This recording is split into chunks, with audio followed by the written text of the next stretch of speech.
महमूद अचकजई ने बैरिस्टर गौहर को वजीर-ए-आज़म बनने की मशरूत पेशकश कर दी। पख्तूनख्वा मैप के सरबराह महमूद खान अचकजई का कहना है कि हम इस बिकाऊ पार्लियामेंट में नहीं जाएंगे। उम्मीदवारों से करोड़ों रुपए लिए गए। इसके साथ ही उन्होंने बैरिस्टर गौहर को वजीर-ए-आज़म बनने की मशरूत पेशकश भी की। क्वेटा में प्रेस कॉन्फ्रेंस करते हुए महमूद खान अचकजई ने कहा कि बैरिस्टर गौहर आज़ाद उम्मीदवार पख्तूनख्वा में शामिल हो जाएं और वजीर-ए-आज़म बन जाएं।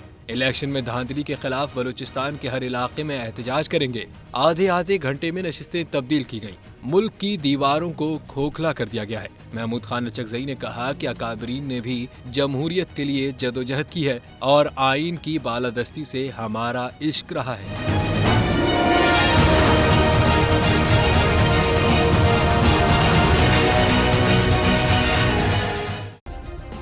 सब्सक्राइब करें और बेल दबाएं ताकि कोई खबर रह न जाए।